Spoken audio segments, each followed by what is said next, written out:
पुस्तक दिसतंय? Okay. Last time आपण काय बघितलं? लास्ट टाइम आपण सगळे क्वांटम नंबर्स बघितले. क्वांटम नंबर्स म्हणजे काय तर त्या इलेक्ट्रॉनचा ॲटम मधला ऍड्रेस. त्यातला आपण पहिला बघितला प्रिन्सिपल क्वांटम नंबर म्हणजे स्मॉल एन. स्मॉल एन काय काय आपल्याला इन्फॉर्मेशन देतो तर in which main shell electron is present ती इन्फॉर्मेशन देतो. नंतर the distance of that electron from the nucleus ती इन्फॉर्मेशन देतो. How many subshells will be there in the main shell ती इन्फॉर्मेशन देतो. आणि 2n² या रूल वरनं आपल्याला त्या मेन शेल मध्ये किती मॅक्सिमम इलेक्ट्रॉन्स असतील ते कळतं. एवढी सगळी इन्फॉर्मेशन आपल्याला त्या स्मॉल एन वरच्या नंबर वरनं म्हणजेच प्रिन्सिपल क्वांटम नंबर वरनं मिळते. मग आपण सेकंड क्वांटम नंबर बघितला तो अझिमुथल क्वांटम नंबर की त्याला सबसिडरी क्वांटम नंबर म्हणतात which is represented by small L. मग स्मॉल एल वरनं आपल्याला त्या सबशेलचा शेप काय असेल तर कळतो. म्हणजे small L is equal to 0 असेल तर सबशेल विल बी स्पेरिकल म्हणजे एस सबशेल असणार ती. मग एल इज इक्वल टू 1 असेल तर ती पी सबशेल असणार आणि त्याचा डंबेल शेप असणार म्हणजे इलेक्ट्रॉन क्लाउडचा शेप डंबेल असणार. नंतर जर एल इज इक्वल टू 2 असेल तर डी सबशेल असणार. एल इज इक्वल टू 3 असेल तर एफ सबशेल असणार म्हणजे त्याप्रमाणे त्यांचे शेप असणार. म्हणजे कोणत्या सबशेल मध्ये इलेक्ट्रॉन आहे एस मध्ये पी मध्ये डी मध्ये का एफ मध्ये ते आपल्याला एल वरनं कळतं. नंतर 2l+1 ह्या इतक्या व्हॅल्यू असतात मॅग्नेटिक क्वांटम नंबरच्या म्हणजे ml ज्याला आपण म्हणतो.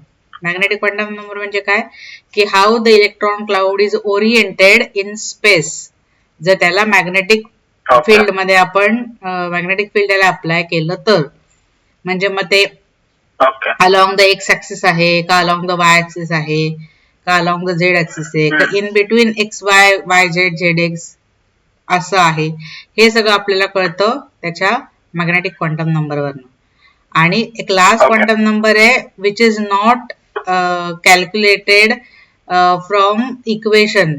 जे आपण काल इक्वेशन बघितलं म्हणजे इक्वेशन आपण सॉल्व्ह नाही केलं पण त्या इक्वेशन वरनं हे 3 क्वांटम नंबर आपल्याला मिळाले. फोर्थ क्वांटम नंबर त्या इक्वेशन वरनं आपल्याला मिळत नाही पण तो असं एका ऑर्बिटल मध्ये 2च इलेक्ट्रॉन असतात आणि एक इलेक्ट्रॉन हा नेहमी क्लॉकवाईज स्पिन करतो आणि एक अँटी क्लॉकवाईज स्पिन करतो. त्यामुळे त्याचा तो स्पिन क्वांटम नंबर असतो +½ फॉर क्लॉकवाईज स्पिनिंग आणि -½ फॉर अँटी क्लॉकवाईज स्पिनिंग असे त्याचे स्पिन क्वांटम नंबर असतात म्हणजे MS ज्याला आपण म्हणतो. मग आपण बघितले वेगवेगळ्या ऑर्बिटलचे शेप. एस ऑर्बिटलला स्पेरिकल बघितला, पीचा डंबेल, नंतर डीचा डबल डंबेल शेप, एफचा तर आपल्याला नाहीये. मग एस ऑर्बिटल मध्ये 1s ऑर्बिटल जे आहे ते न्यूक्लियसच्या सर्वात एकदम जवळ ऑर्बिटल आहे. मग 2s चा शेप साईज ही 1s पेक्षा मोठी आहे आणि मग 2s मध्ये एक असा रिजन असतो की where there is 0 probability of finding of electron that is called as nodal region. हा स्पिरिकल नोड तिथे 2s ऑर्बिटल मध्ये असतो. तसं 2p मध्ये नोड नसतो कारण 1p तर असू शकत नाही. 2p मध्ये नोड नसतो पण 3p मध्ये एक नोड असतो. एस ऑर्बिटलचा आपण जर बघितलं तर एस ऑर्बिटल मध्ये जेवढा त्याचा एन नंबर असो त्याच्यापेक्षा एक कमी एवढे नोड असतात. नोडल रिजन म्हणजे काय तर wear there is a probability of finding out electron is 0 असे स्पेरिकल नोड असतात एस ऑर्बिटल मध्ये. आणि पी ऑर्बिटल मध्ये असतात ते नोडल प्लेन असतात. म्हणजेच काय तर ह्या दोन जे डंबेल शेप आहेत त्यांच्या मधला region where there is a probability of finding of electron is 0 आणि त्याच्यामध्ये त्याचा जो एन नंबर असतो त्याच्यापेक्षा 2 कमी एवढे नोड्स त्याच्यामध्ये असतात. हे नोडल प्लेन असतात आणि याच्यात हे पण असतात म्हणजे इन बिटवीन पण स्पेरिकल नोड पण असतात आणि असे नोडल प्लेन पण असतात पी ऑर्बिटल मध्ये. मग आपण डी ऑर्बिटलचे शेप बघितले की ते डबल डंबेल शेप आहेत. त्यात 2 टाईपचे ऑर्बिटल आहेत T2G आणि EG ऑर्बिटल. T2 जे ऑर्बिटल असतात ते electron cloud in between axis असतं आणि EG ऑर्बिटलचे इलेक्ट्रॉन क्लाउड हा अलॉंग द ऍक्सिस असतं. हे पुढल्या वर्षी आपल्याला उपयोगी पडणार आहे ते तेव्हा परत तुला सांगेन. आता आपल्याला बघायचं electronic configuration of element. Electronic configuration of element म्हणजे इलेक्ट्रॉन कसे डिस्ट्रीब्यूट केलेले असतात वेगवेगळ्या मेन शेल, सब शेल आणि ऑर्बिटल मध्ये. आता किती इलेक्ट्रॉन आपण हे करतो, डिस्ट्रीब्यूट करतो, तर त्याचे ॲटॉमिक नंबर एवढे. कारण ॲटॉमिक नंबर म्हणजे काय, तर नंबर ऑफ इलेक्ट्रॉन्स किंवा नंबर ऑफ प्रोटॉन्स.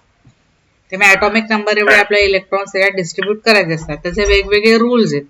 त्यातला पहिला रूल आहे अप बाउ प्रिन्सिपल किंवा बिल्डिंग अप ज्याला म्हणतो. म्हणजे how to build up electrons in various orbitals.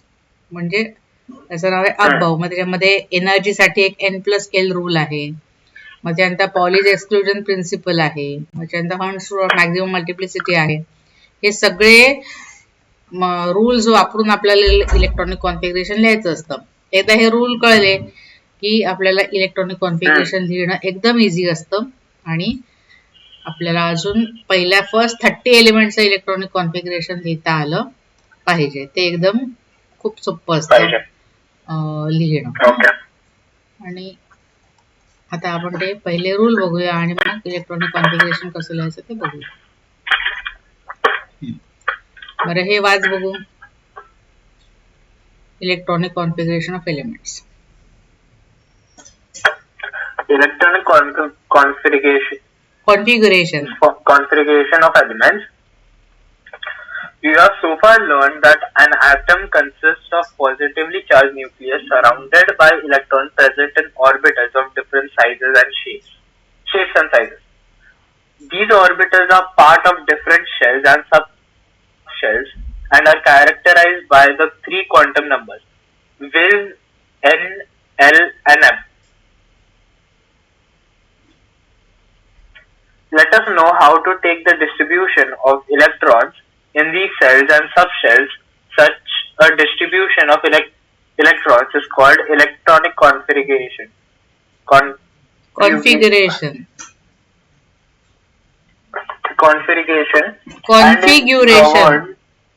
क्या configuration? Configuration and is governed by 3 basic rules of principle. हा, आता मी सांगते. इलेक्ट्रॉनचं डिस्ट्रीब्युशन म्हणजे इलेक्ट्रॉनिक कॉन्फिगरेशन. आता पहिला रूल आहे अप बाउ प्रिन्सिपल किंवा बिल्डिंग अप प्रिन्सिपल. हे इम्पॉर्टंट, ह्याचं बेसिक काय आहे, the electrons in an atom are filled in the increasing order of their energies. म्हणजे पहिल्यांदा इलेक्ट्रॉन कुठे फिल होईल तर सर्वात कमी एनर्जी जिकडे असेल तिकडे इलेक्ट्रॉन फिल होणार आणि मग ते ऑर्बिटल फुलफिल झालं की मग जसे जसे जास्तीत जास्त एनर्जी असेल त्यात इलेक्ट्रॉन सगळे भरले जाणार. पण मग आता ह्याच्या सबशेल आहे, त्या सबशेलची एनर्जी कशी काय ठरवायची, की कोणाची एनर्जी जास्त कोणाची एनर्जी कमी, तर ते N+L रूल त्याच्यावरनं ते एनर्जी कशी आहे ते ठरवतात. तर ते तुला मी दाखवते आता.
आता ह्या ज्या लिहिलेत ना मी नावं, ही सगळी सबशेलची नावं लिहिलेत. सबशेलची नावं म्हणजे काय, हे जे मागचे नंबर आहेत ना 1 2 3 4 5 6 7 हे सगळे मेन शेलचे नंबर आहेत आणि हे S P D हे जे आहेत हे सगळे त्या सबशेलची नावं आहेत एस पी डी एफ. तर आपल्याला माहिती प्रत्येक main shell it is composed of subshells. तर आता हे तुला मागच्याला मी चित्र दाखवलं होतं ना एक, त्याच्यात ते परत जरा दाखवते तुला.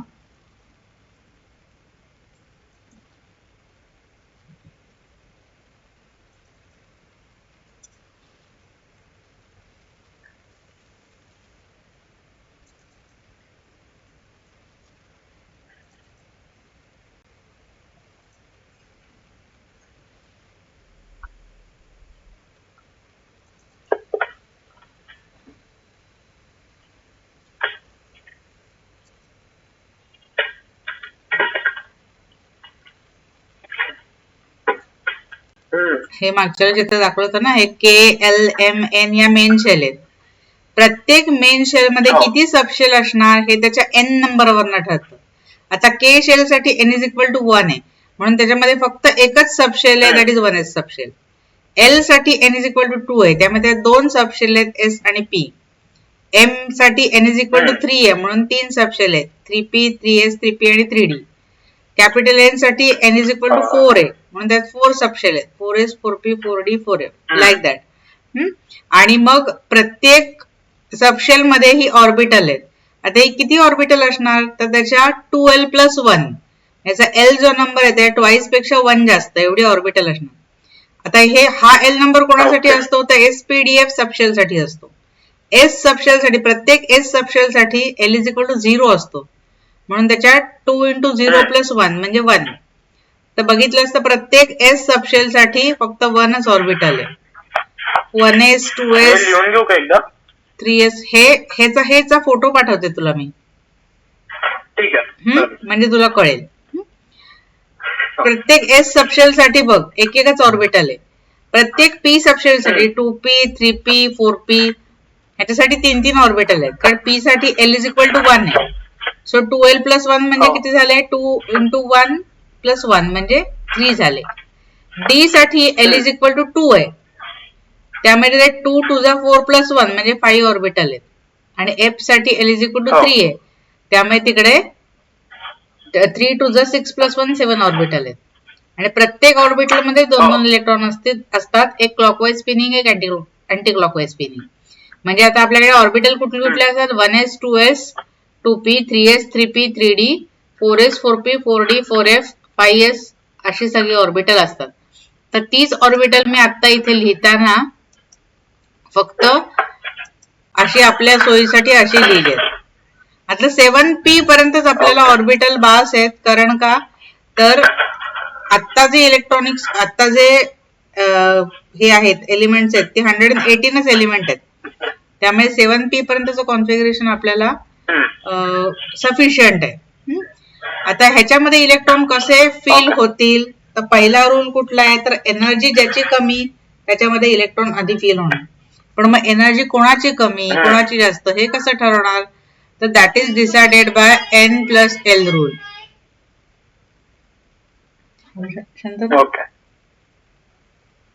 एकच मिनिट जरा.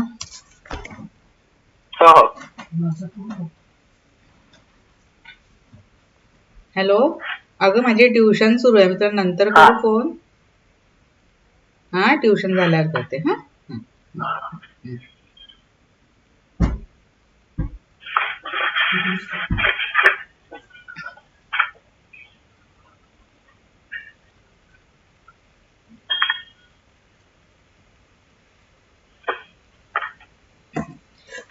तर आपण आधी N + L रूल वरनं N + L व्हॅल्यू काढू सगळ्यांच्या, म्हणजे त्याच्यावरनं आपल्याला कळेल की कोणामध्ये इलेक्ट्रॉन आधी फिल होणार.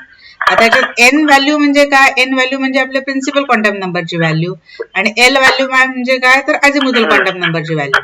N व्हॅल्यू म्हणजे कुठले तर हे नंबर मागे लिहिलेत ना, त्याच त्यांच्या N व्हॅल्यू आहेत.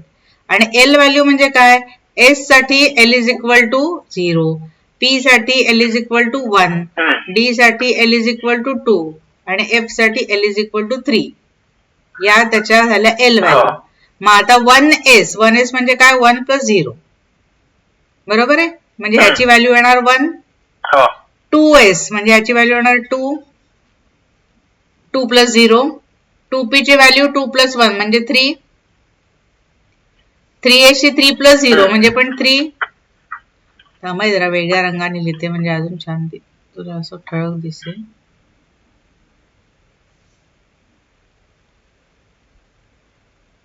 त्याचा जो n नंबर आहे ना म्हणजे मागचा नंबर आणि s p d f प्रमाणे l व्हॅल्यू ऍड करायच्या.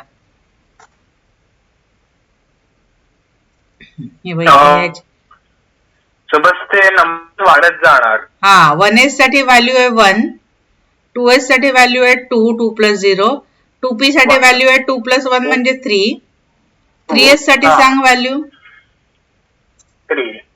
3p साठी 3 प्लस 2 म्हणजे 5. 3 प्लस 1 ना. 3p साठी 3 प्लस 1 4. 4. 3d साठी 3d साठी 5. 5. 4s साठी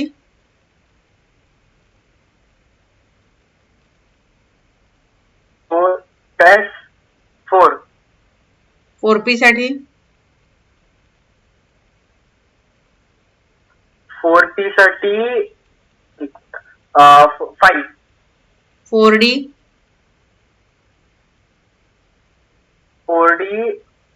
6. 4f 7. 5s 5s 5. 5p 6. 5d 7. 5f 8. 6s 6. 6p 7. 6d 8. 7s 7. 7p 8. ह्या झाल्या त्याच्या n plus L value. Lower the n plus L value lower will be the energy.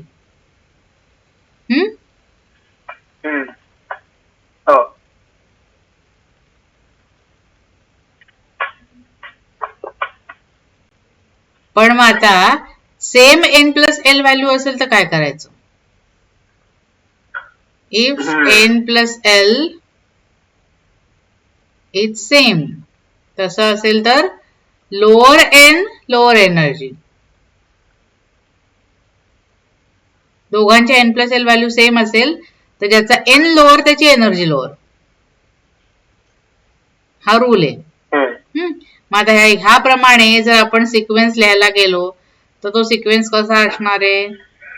तर 1s मध्ये पहिल्यांदा electron जाणार कारण त्याची व्हॅल्यू सर्वात कमी आहे. मग 1 नंतर कोणाची व्हॅल्यू आहे 2s ची, मग 2s मध्ये जाणार. मग आता 2p आणि 3s ची व्हॅल्यू सेम आहे 3 3, पण मग 2p ची n व्हॅल्यू कमी आहे म्हणून आधी 2p मध्ये मग 3s मध्ये. मग आता 3p आणि 4s ची दोघांची 4 4 आहे, पण 3p ची n व्हॅल्यू कमी आहे म्हणून आधी 3p मध्ये मग 4s मध्ये.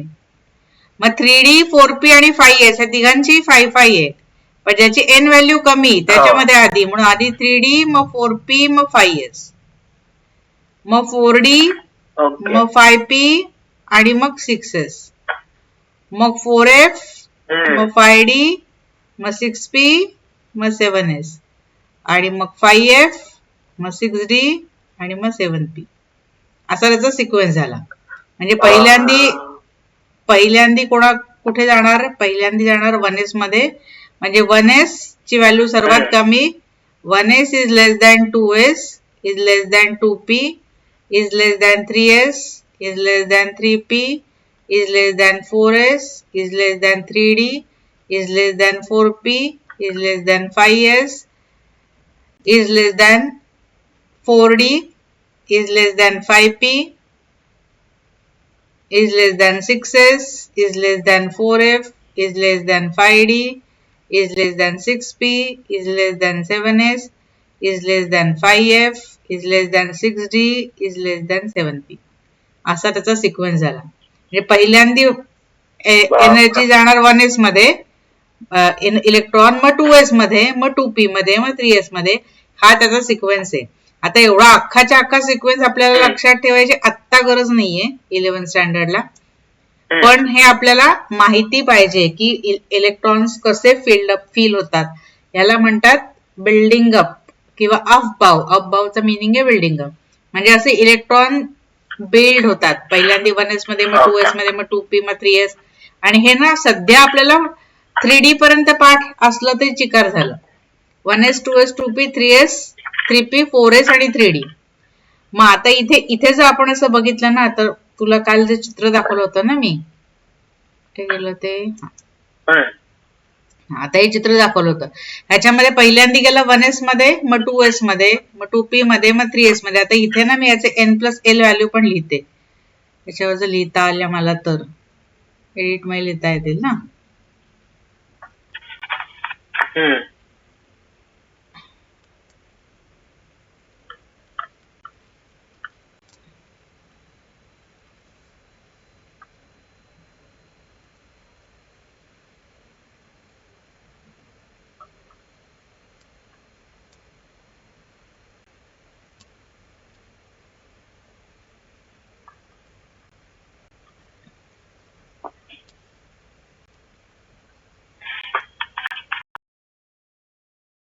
काय होत नाही वाटतं.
बरं ठीक आहे, नुसतं तुला दाखवते चित्र, पटकन उघडलं तर व्हॅल्यू सांगते आणि ओरली.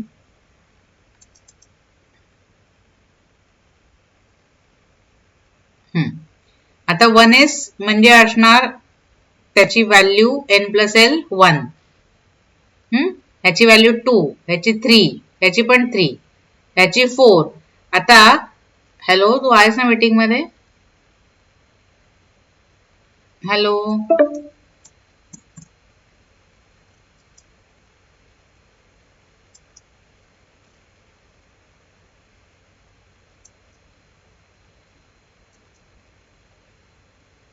नेटवर्क का गेलं?